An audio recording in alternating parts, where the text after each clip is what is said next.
ఆస్పత్రి మున్యమ్మకు దేవుడు అనారోగ్యం నుండి వారికి స్వస్థతను దయచేయాలని, వారి కుటుంబం నుండి బిడ్డలను బంధువులను ప్రతి ఒక్కరిని కూడా కాచి కాపాడాలని పరిశుద్ధ లూర్దు మాత మధ్యస్థ ప్రార్థన సహాయం ద్వారా సమర్పిస్తున్నటువంటి దివ్యబలి పూజ.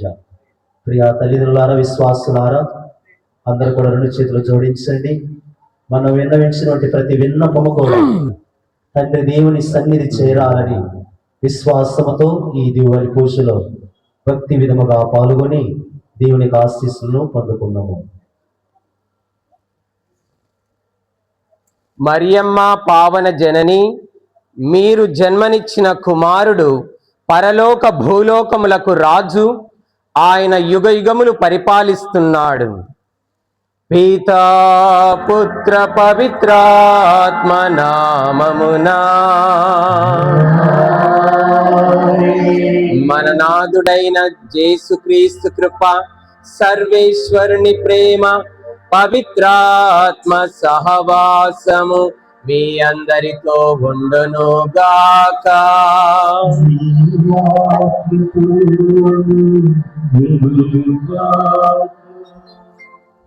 లూర్దు మాత పండుగకు సిద్ధపాటులో భాగంగా అర్పించబడుతున్న ఈ దివ్యబలి పూజలో మనం అర్హతతో పాల్గొనటకై మనం చేసిన పాపములను ఒప్పుకుందాము.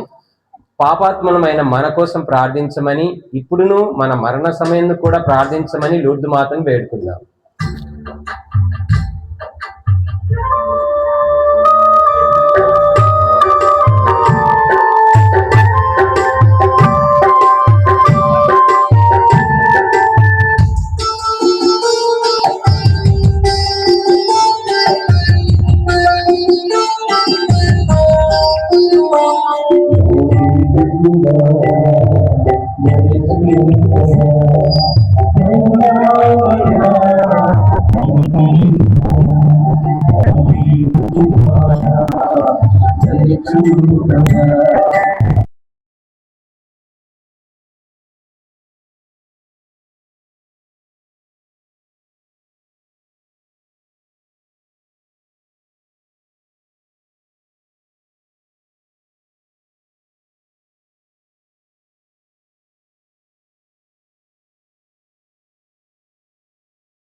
సర్వశక్తి గల సర్వేశ్వరుడు మనకు దయ చూపి సిలువలో తన కుమారుని నిష్కలంక రక్తము ద్వారా మన పాపములను కడిగివేసి మనలను నిత్య జీవమునకు చేర్చుదురుగాక.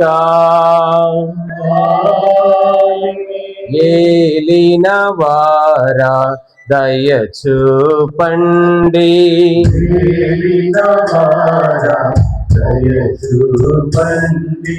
క్రీస్తువా దయ చూపండి,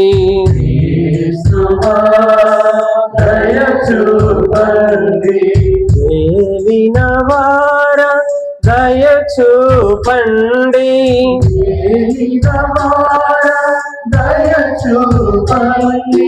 దయ చూపండి.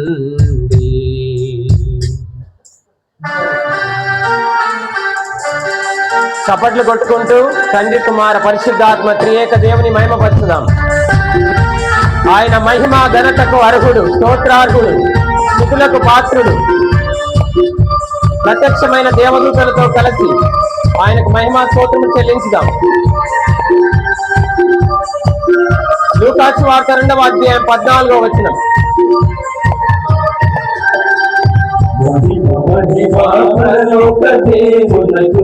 ఆయన సృష్టికర్త, మహిమా పరలోక దేవునకు భూలోక ప్రజలందరికీ శాంతి కలుగునుగాక.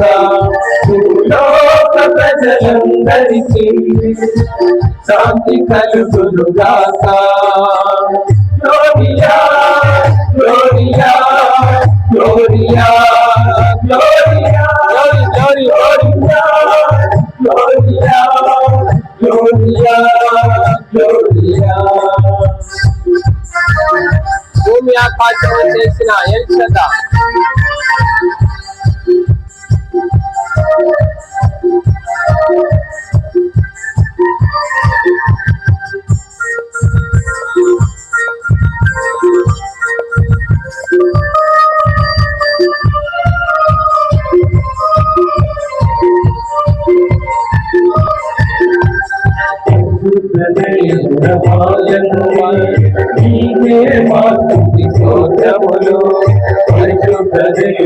మన దేవుడు పరిశుద్ధుడు పరిశుద్ధుడు పరిశుద్ధుడు.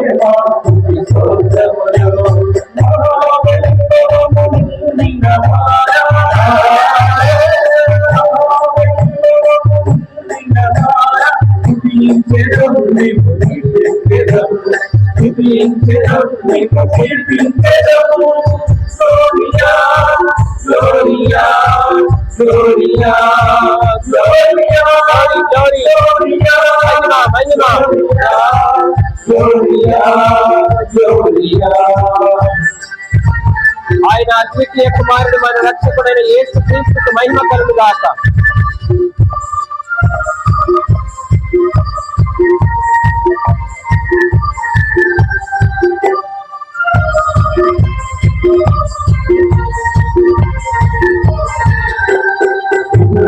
సర్వేశ్వరా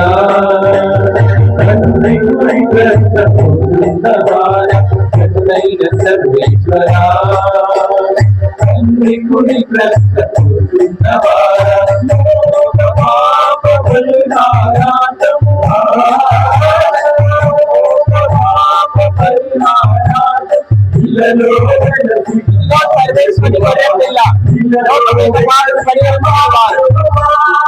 Gloria, Gloria, Gloria, Gloria, Gloria, Gloria, Gloria. ఆకాశం మీ మహిమను పాడుతున్నది, అంతరిక్షము మీ గొప్పతనము ప్రచురము చేస్తున్నది. కీర్తన 19:1. ఆకాశంతో పంచభూతాలతో కలిసి దేవుని మహిమ పడుతుంది.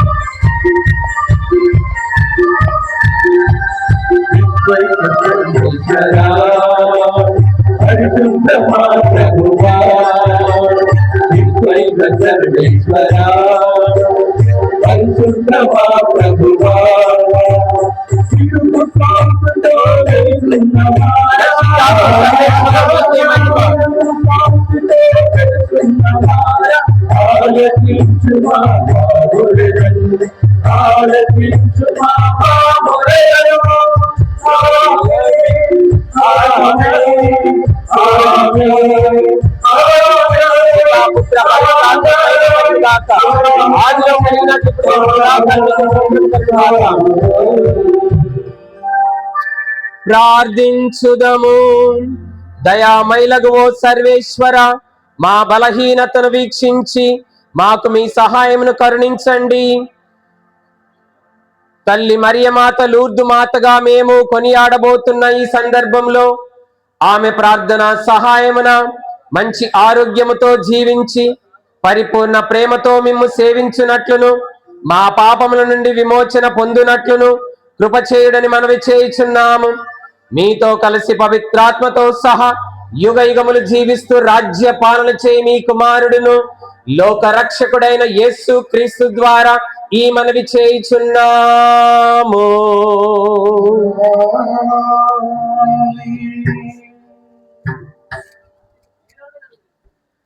కే లలితకు సంతాన భాగ్యము దేవుడు దయచేయాలని, లలిత పిలుపులకు దేవుడు దీవించి మంచి ఆరోగ్యమును శాంతి సమాధానములు భగవంతు ప్రసాదించాలని సమర్పిస్తున్నటువంటి దీవెనలి పూజ.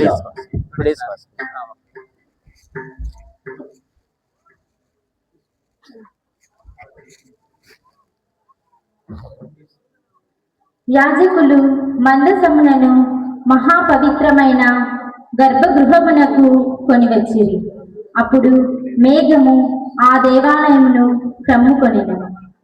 మొదటి పట్టణము రాజుల మొదటి గ్రంథము 8వ అధ్యాయము పరిశుద్ధ వచనములు 1 నుండి 7 వరకు మరియు 9వ అధ్యాయము పరిశుద్ధ వచనములు 13. ఆ దినములలో సొలొమోను యెరూషలేము నుండి ఇజ్రాయేలు గోత్రముల పెద్దలందరినీ తన చెంతకు పిలిపించెను. దావీదు నగరమైన సియోను నుండి ప్రభు మందసమును తెప్పింపవలెనని వారితో చెప్పెను. ఎతానీము అనబడు 7వ నెలలో గుడారముల పండుగ జరుగునప్పుడు ఇజ్రాయేలు పెద్దలందరూ సొలొమోను చెంతకు వచ్చిరి. అప్పుడు యాజకుల సహాయముతో ప్రభు మందసమును దేవాలయమునకు కొనివచ్చిరి. దానితో పాటు గుడారమును దాని పరికరములను కూడా కొనివచ్చిరి. సొలొమోను రాజు ఇజ్రాయేలు ప్రజలు మందసమెదుట ప్రోగై లెక్కలేనన్ని పొట్టేళ్లను ఎడ్లను బలిగా సమర్పించిరి. అంతటా యాజకులు నిబంధన మందసమును ఎత్తి దేవాలయమునందలి మహాపవిత్రమైన గర్భాలయము దేవదూతల బొమ్మల రెక్కల క్రింద ఉంచిరి. ఆ దేవదూతల రెక్కలు నిబంధన మందసమును దానిని మోయు గడులను కూడా కప్పుచుండెను. హోరేబు కొండ వద్ద మోషే ఉంచిన 2 రాతి పలకలు తప్ప మందసమున మరేమియూ లేవు. ఇజ్రాయేలీయులు ఐగుప్తు నుండి వెడలి వచ్చినప్పుడు ప్రభువు ఆ కొండ చెంతనే వారితో నిబంధన చేసుకొనెను. యాజకులు దేవాలయము నుండి వెలుపలికి రాగానే మేఘము ఆ దేవాలయమున క్రమ్ముకొనెను. ప్రభు తేజస్సు నిండుకొని ఉండుట చేత వారు మరలా దేవాలయంలోనికి వచ్చి అర్చన చేయలేకపోయిరి. అప్పుడు సొలొమోను ఇట్లు ప్రార్థించెను: ప్రభు, కారు మబ్బున నెలకొని ఉండుట నీకిష్టము. నేను నీకొక మందిరము నిర్మించితిని, నీవు ఎల్లవేళలా వసించుటకు ఒక దేవలము కట్టితివి. ఇది ప్రభువు వాక్కు. సర్వేశ్వరునికి వందనములు.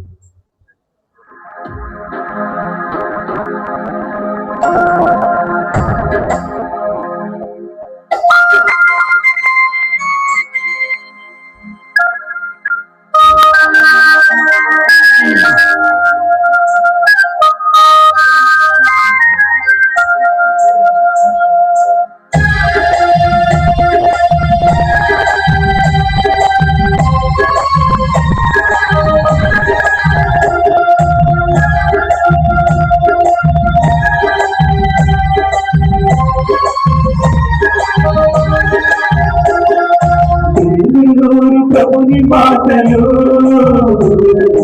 జీవముసుకు దివ్య పలుకులు. ఏలూరి ప్రభుని మాటలు జీవముసుకు దివ్య పలుకులు.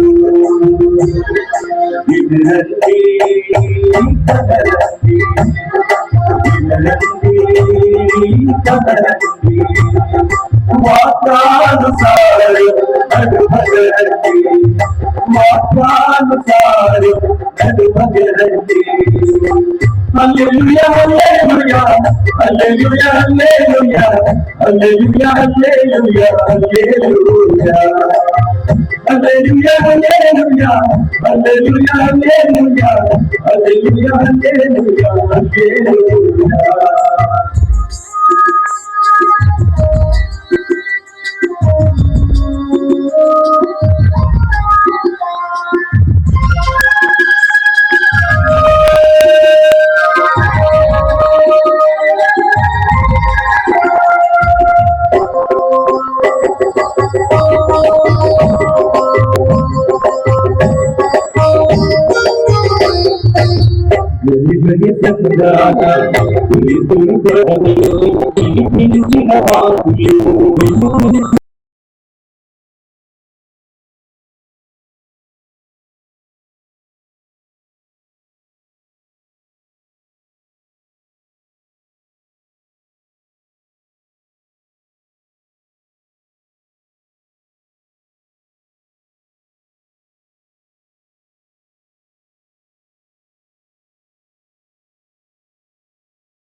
Hallelujah, hallelujah, hallelujah, hallelujah, hallelujah, hallelujah.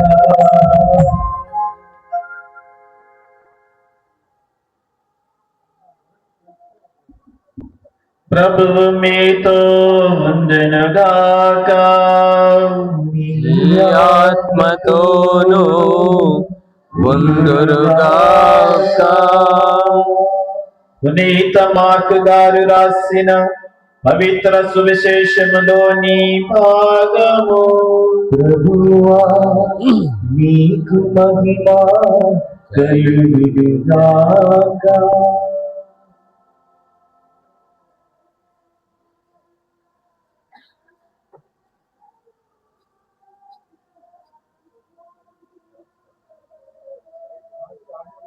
Mark రాసిన సువార్త 6వ అధ్యాయము పరిశుద్ధ వచనములు 53 నుంచి 56 వరకు. 6వ అధ్యాయము 53 వచనం నుంచి 56 వరకు. వారు సరస్సును దాటి గెనెసరేతు ప్రాంతము చేరి పడవను అచ్చట కట్టివేసిరి. వారు పడవ నుండి వెలుపలికి వచ్చిన వెంటనే అచ్చటి జనసమూహము ఆయనను గుర్తించెను. పిమ్మట వారు పరిసర ప్రాంతముకెల్లా పరిగెత్తి ఆయన ఉన్న స్థలమునకు పడకలపై రోగులను మోసుకొని వచ్చిరి. గ్రామాలలో గాని పట్టణంలో గాని మారుమూల పల్లెలో గాని యేసు ఎచ్చట ప్రవేశించినను జనులు సంతలలో బహిరంగ స్థలములలో రోగుల నుంచి ఆయన వస్త్రముల అంచును తాక్కునియమని ఆయనను ప్రార్థించిరి. ఆ విధముగా ఆయనను తాకిన వారందరూ స్వస్థత పొందుచుండిరి. ఇది క్రీస్తుని సువిశేషము. స్తుతి కలుగును గాక.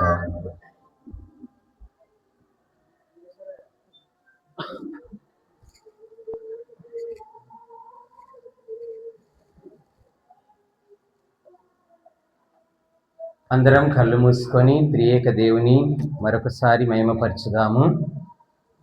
తండ్రి దేవా స్తోత్రం, యేసు దేవా స్తోత్రం, ఆత్మదేవా స్తోత్రం, త్రియేక దేవా స్తుతి స్తోత్రము. Praise the lord. హల్లెలూయా. తండ్రి వందనం, యేసువా వందనం, పరిశుద్ధాత్మ దేవా వందనం, త్రియేక దేవా వందనం, త్రియేక దేవా స్తోత్రం, త్రియేక దేవా ఘనత, త్రియేక దేవా మహిమ, త్రియేక దేవా ఆరాధన. Hallelujah. Praise the lord Jesus. క్రీస్తునందు ప్రియులారా, లూర్దు మాత భక్తులారా, దేవుని యొక్క సన్నిధానం ఎంత గొప్పదంటే ఆయన సన్నిధానంలో ఎన్నో అద్భుత ఆశ్చర్య కార్యాలు, స్వస్థతలు జరుగుతాయి. కేవలం అంగీ అంచును తాకితేనే స్వస్థతలు జరుగుతాయి. పూర్వ నిబంధనలో మనం విన్నాం. మొదటి పట్టణంలో అక్కడ ఏం విన్నామంటే ఇది సొలొమోను మహారాజు దేవాలయాన్ని కట్టించేసి మందసాన్ని, దేవుని యొక్క మందసాన్ని ప్రతిష్ఠించారు. దేవుని యొక్క మందసాన్ని ప్రతిష్ఠించారు. పూర్వ నిబంధన మందస్సంలో ఏమేమి ఉంటాయి అనుకుంటున్నారు మీరు? పూర్వ నిబంధన మందస్సం ఉంది కదా, యాజకులు మోసేవాళ్ళు కదా, ఆ మందస్సంలో ఏమున్నది? 10 ఆజ్ఞల పలకలు 2, ఇంకా ఆరోను చిగురించిన కర్ర, ఓకే, ఇంకా దాచబడిన మన్నా భోజనము. అది మందసంలో ఉండేది. మందసం పైన 2 దేవదూతలు ఉండేవాళ్ళు. కేరుబులని దేవదూతలు రెక్కలేసుకొని మోకరించి ఉండేవాళ్ళు. వాళ్ళ మధ్యలో కరుణా పలకము, మర్సీ సీట్ అంటారు కదా, కరుణా పలకం అనేది ఉంది. దేవుని యొక్క సన్నిధి కాంతి దాని మీదకి దిగొచ్చేదన్నమాట. మనకి ఇజ్రాయెల్ ప్రజలు ఎడారిలో ప్రయాణం చేస్తున్నప్పుడు దేవుడు పగలు మేఘస్తంభం, రాత్రి అగ్నిస్తంభమై ప్రభువు తోడుండగా. ఈనాటి మొదటి పట్ల మనం ఏం విన్నాము? దేవుడు మేఘస్తంభం రూపంలో అక్కడి నుంచి దిగొచ్చాడనమాట. ఆయన ప్రత్యక్షత, దేవుని యొక్క ముఖ కాంతిని, ఆయన ప్రత్యక్షతను వాళ్ళు అనుభవించారు ఆ మందసం మీద. దేవుని యొక్క సన్నిధి ఉంటే, సన్నిధి కాంతి ఉంటే, ప్రత్యక్షత ఉంటే అనేక అద్భుత కార్యాలు, ఆశ్చర్య కార్యాలు జరుగుతాయి. ఇప్పుడు యేసుక్రీస్తు ఈనాటి సువిశేషంలో ఏమని విన్నాము? యేసుక్రీస్తు ఉన్న చోట ఏం జరుగుతా ఉంది? అనేక స్వస్థతలు జరుగుతున్నాయి. Praise the lord. హల్లెలూయా, హల్లెలూయా.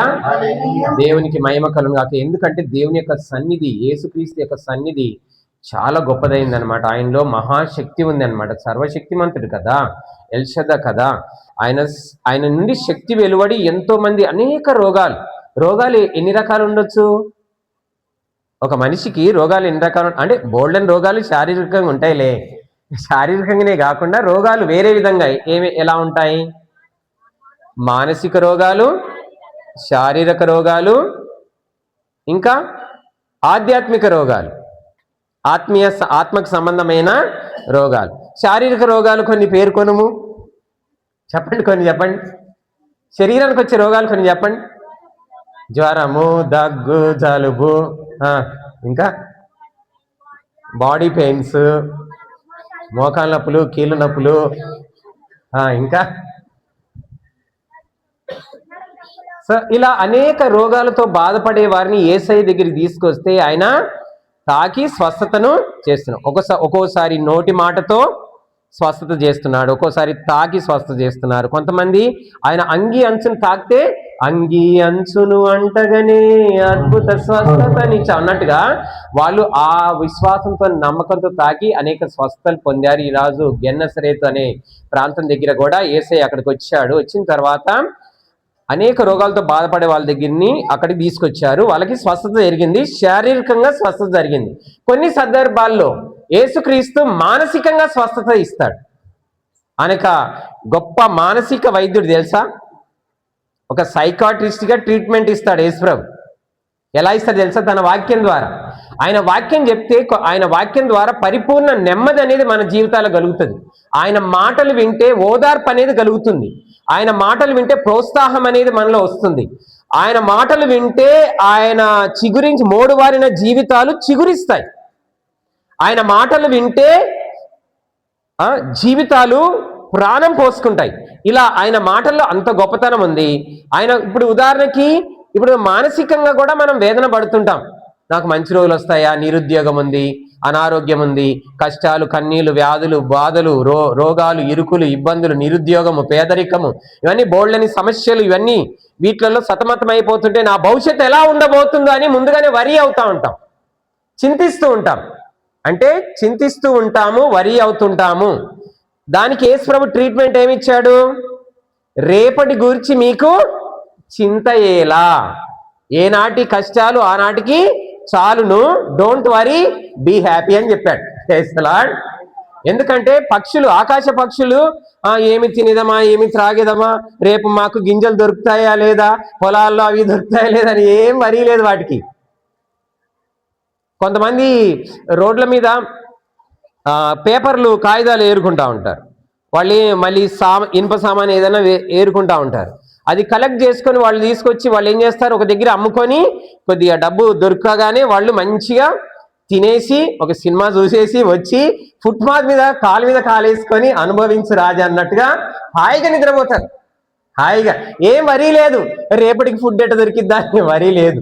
ఆకాశ పక్షులు కూడా అలా లేదు, దేవుడు పోషిస్తాడు. కాబట్టి మనం వరీ అవ్వద్దు, అంటే మానసికంగా కృంగిపోవద్దు, మానసికంగా చింతలు వంతలు మనము కలిగి ఉండొద్దు, విచారము కలిగి ఉండొద్దు, కలవరపాటు కలిగి ఉండొద్దు అని యేసుక్రీస్తు ఒక సైకలాజికల్ ట్రీట్మెంట్ మనకి ఈ ప్రకృతిని చూపెట్టి, లిల్లీ పుష్పాలను చూపెట్టి, పక్షులను చూపెట్టి, అవి ఎంత హాయిగా బ్రతుకుతున్నాయి, ఏం బట్టలు ధరించుకుందామంటే లిల్లీ పుష్పాలు బట్టలు ధరించుకుంటున్నాయా? ఏంది లిల్లీ పుష్పాలు బట్టలు ధరించుకుంటున్నాయా? పక్షులకి బట్టలు ఉన్నాయా? చందన బ్రదర్స్ ఏదో ఒకటి బట్టలు ఉన్నాయా పక్షులకి? వాటికి రెక్కలు దేవుడు ఆల్రెడీ అమర్చేశాడు. చెట్టుకి బట్టలు ఉన్నాయా? చెట్టుకి అది పైన అది ఉంది కదా, చర్మం లాంటిది దేవుడు ఇచ్చేశాడు. అవేమి వరి అవ్వవు. లిల్లీ పుష్పాలు కూడా వాటికి బట్టలు, వాటి గురించి అవేమి చింతలు వంతలు పెట్టుకో. ఇలా మానసిక వ్యాధులు కూడా ఉంటే యేసుక్రీస్తు ట్రీట్మెంట్ ఇచ్చేస్తాడు వాక్యం ద్వారా. వాక్యం వింటుంటే మానసికంగా కృంగిపోతున్న మనము మళ్ళీ మన జీవితాల ఆశలు చిగురిస్తాయి. అందుకే వాక్యం వినాలనేది, వాక్యం బాగా వినాలి. ఇక మూడవది ఏంటంటే ఆధ్యాత్మిక స్వస్థత, అంటే ఆత్మకు కలిగినటువంటి రోగాలకి స్వస్థత. ఇర్మియా గ్రంథం 17వ అధ్యాయం 9వ వచనం చదవండి. ఇర్మియా గ్రంథం, మీరు బైబిల్ తీసుకొని రెడీగా ఉన్నారు, నేను చూస్తున్నాను, గమనిస్తున్నాను. మీరు ఇలాగే చదివేస్తారు కదా, ఇట్టే చదివేస్తారు. పాడబడం అంటే వెంటనే పాడేస్తారు, నాకు తెలుసు. చదవండి ఇర్మియా గ్రంథం 17వ అధ్యాయం 9వ వచనం. అంటే ఆత్మకి కలిగిన రోగాలు, హృదయానికి కలిగిన రోగాలు ఏంటివి? హృదయమునకు ఉన్నంత కపటము దేనికి లేదు. హృదయముకున్నంత కపటము, మోసము దేనికి లేదు. దాని రోగమును కుదర్చలేము. మరి ఎవరు దాని రోగాన్ని కుదర్చగలరు? దాన్ని ఎవరు అర్థం చేసుకోగలరు? దాని రోగాన్ని ఎవరు కుదుర్చగలరు? అటు శారీరక స్వస్థత, ఇటు మానసిక స్వస్థత, మరియు ఆధ్యాత్మిక స్వస్థత ఇచ్చేవాడు కూడా యేసుక్రీస్తే. హృదయానికి సంబంధించిన స్వస్థత కూడా ఇచ్చేది. ఎందుకంటే హృదయము మోసకరమైనది. మోసకరమైన నా హృదయ దోషములు మోసితివా యేసయ్యా. హృదయం మోసకరమైంది. ఎందుకు ప్రశ్నించండి, ప్రభువా మా హృదయాన్ని మీరే ఇచ్చారు కదా, ఎందుకు మోసకరమైందంటే హృదయం ఎలా మోసకరమైంది, ఎలా హృదయానికి రోగాలు వస్తాయో చూద్దాము. మార్కు సువార్త 7వ అధ్యాయం చదవండి. మార్కు సువార్త 7వ అధ్యాయం 21, 22 వచనాలు.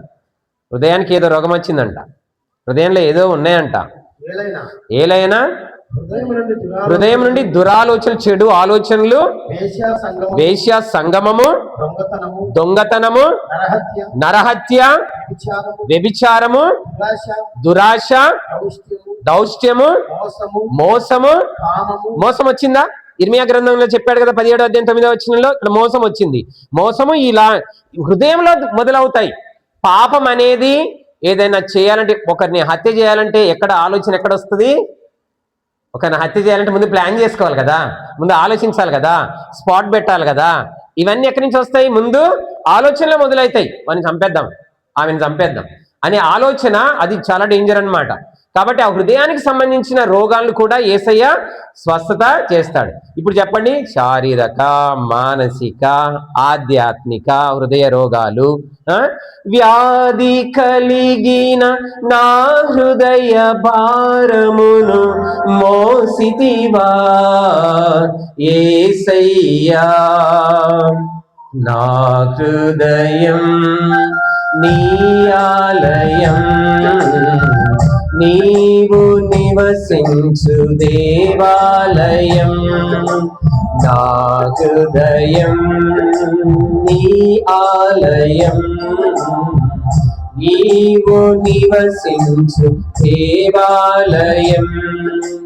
నాలోన వసించుమా దేవా, నాలోన వసించుమా, నాలోన వసించుమా దేవా, నాలోన వసించుమా.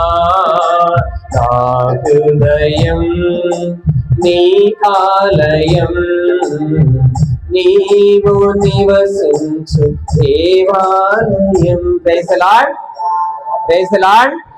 దేవునికి మహిమ కలుగును గాక. అయితే ఏ రోగమైనా సరే యేసయ్య బాగు చేస్తాడు.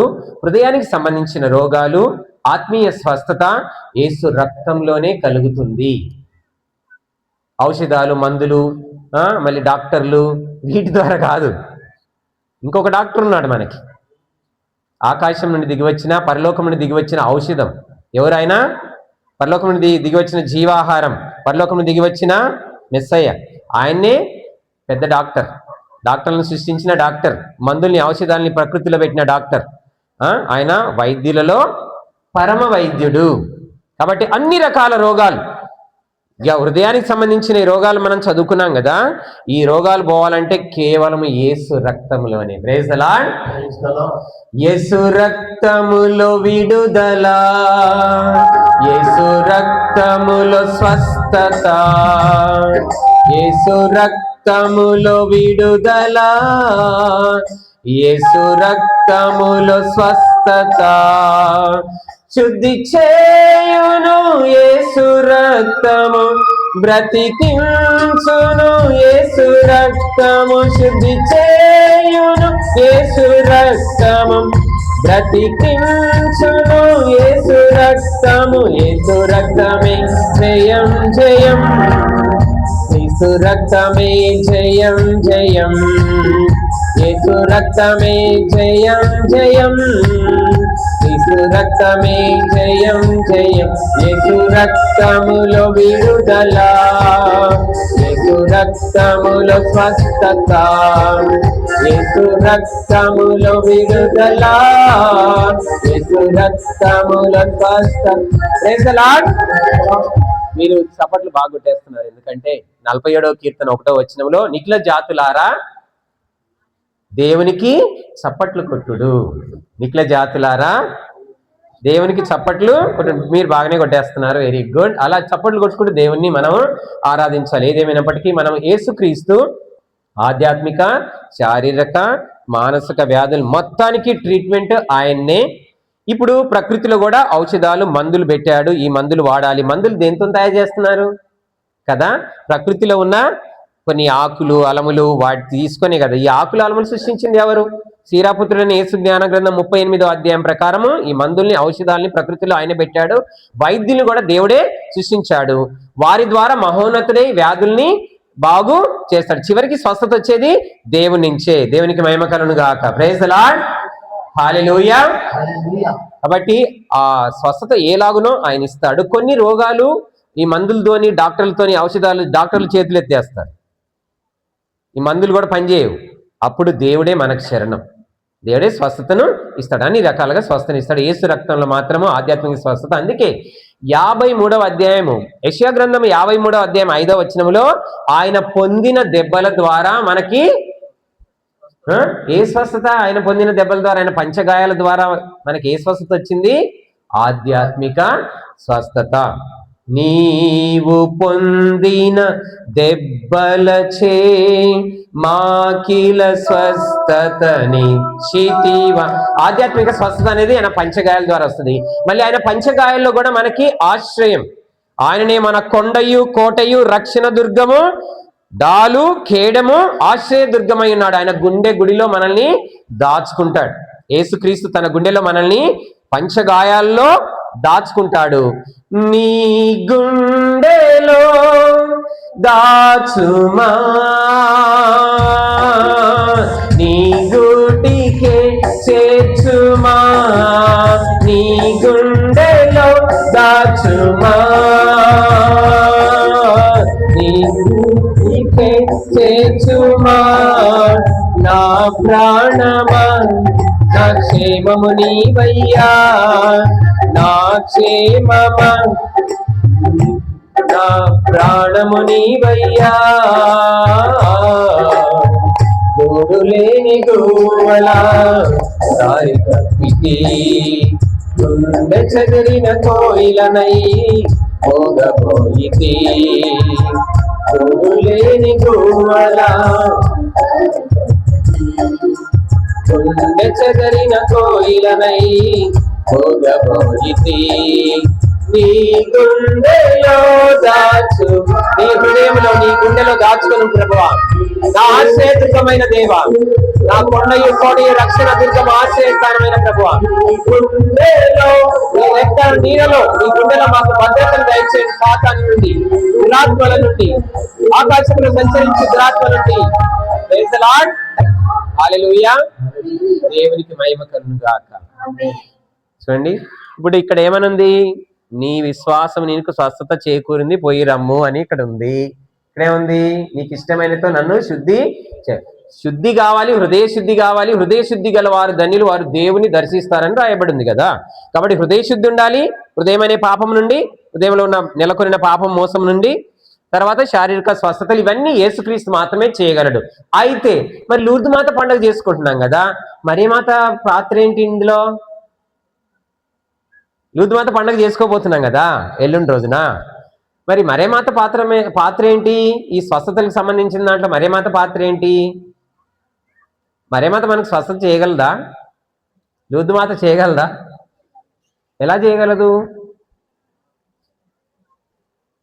తన కుమారుణ్ణి ఎవరైతే స్వస్థతలు ఇస్తాడో, ఎవరైతే యెహోవా రఫానో, ఎవరు తన పంచగాయాల్లో దాచుకుంటాడో, తను పొందిన దెబ్బల ద్వారా, ఎవరి పొందిన దెబ్బల ద్వారా మనకి స్వస్థత చేకూరిందో, ఆయన యొక్క తల్లి అయిన లూర్దు మాత ప్రార్థన చేస్తే మనకి స్వస్థత అనేది జరుగుతుంది.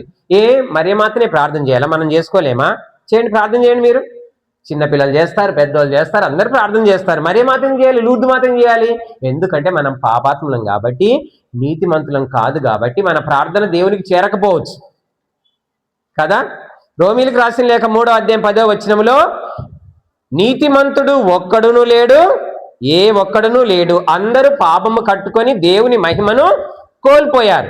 మనం నీతిమంతులం కాదు కాబట్టి ఒక్కోసారి మన ప్రేయర్స్ దేవునికి చేరకపోవచ్చు. కానీ నీతిమంతుని ప్రార్థన మేఘమండలము దాటి మహోన్నతుడైన దేవుని సింహాసనమును చేరుతుంది. మరియ తల్లి నీతిమంతురాలు. గట్టిగా చప్పట్లు కొట్టండి. లూర్దు మాత నీతిమంతురాలు. ఆమె ఏమని చెప్పింది? దర్శనం ఇచ్చినప్పుడు, నేను జన్మ పాప రహితోద్భవినని బెర్నదత్తమ్మకి చెప్పింది కదా. నీతిమంతురాలు ప్రార్థన, నీతిమంతుని ప్రార్థన ఆలకిస్తాడు కదా. మరియమాత నీతిమంతురాలు కాబట్టి తప్పకుండా తల్లి ప్రార్థన చేస్తే మనకి స్వస్థత. ఏమేమి స్వస్థతలు? మానసిక, శారీరక, ఆత్మీయ స్వస్థతలు మొత్తం వచ్చేస్తాయి. Praise the Lord. కాబట్టి మా కోసం ప్రార్థించమని లూర్దు మాతను వేడుకుందాం. సరేనా? ఇప్పుడు అర్పణ గీతం పాడతారా? మరి పాడేసి